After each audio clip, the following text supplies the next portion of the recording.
If this is a portent of daily life to come in NYC, I'm not gonna make it. Around the corner from my house is a strip of mom and pop stores, butcher, cleaners, greengrocer etc. At the end of the block are the service roads and the on and off ramps for a local small expressway.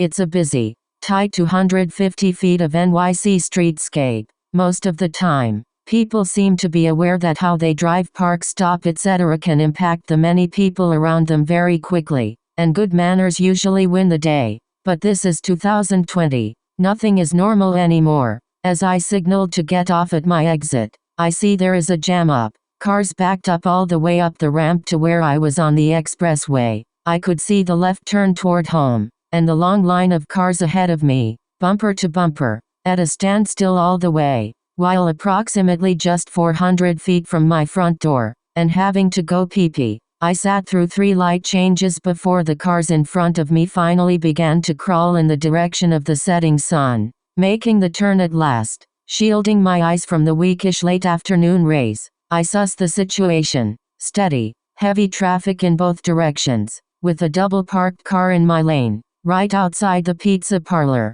By the time I draw abreast and parallel with the big, gleaming white Mercedes SUV causing this slow motion mayhem, I have my temper well in hand. I tell myself no screaming, no sarcasm, just straight up say something that might, maybe, perhaps will give them a freaking pang of conscience for the blatant, selfish inconveniencing and frustrating of scores of people who already are at the end of their impeachment-covered murder hornets, protests, riots, no work for months, ropes. Aren't we supposed to be alone together, being extra nice to each other right now? I turn my face to the car, speech ready. A young, attractive, decked out and perfectly coiffed 20-something black woman is behind the wheel, jutting jaw set, window down, staring straight ahead. There is another female in the passenger seat, but I can't really see her. Me. Excuse me? Do you realize that by double parking here, you have traffic backed up across the Clearview and all the way down the off-ramp to the actual expressway?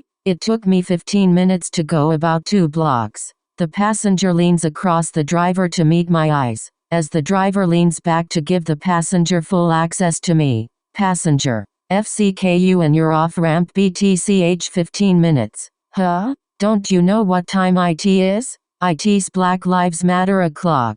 Bitch. Followed by a torrent of similar profanity and abuse. Use your imagination. There was now a UPS truck making a U-turn on the corner in front of me, adding to the chaos and making sure that I stay stuck next to this SUV and the raving nut inside. Just then, as the cars began to move, the passenger was winding down on her public address, deciding to end it with the ultimate put-down of the moment for a white woman, and don't you f***ing forget that, Karen. And at that moment the 2 16-ish-year-old girls and a slightly older boy, all white, who had stopped on the sidewalk to witness the diatribe emanating from the Mercedes, decided to give a hoop and a holler, and then, fists in the air, they started chanting, "No racist Karens! No racist Karens!" The traffic was moving now, and just as I saw passenger high-fiving the 3 sidewalk kids, the driver found her voice. "Damn, that's some piece of shit car you have there,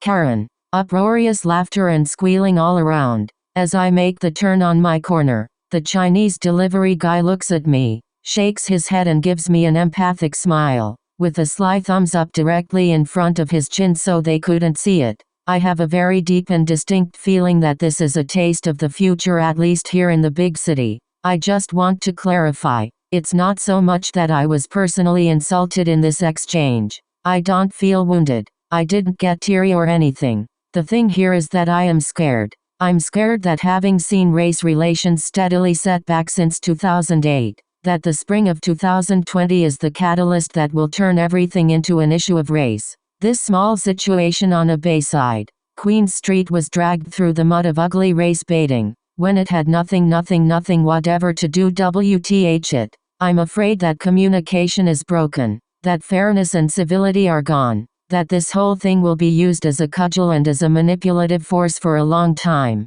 I'm afraid that all of this might go in a direction that makes urban living unlivable.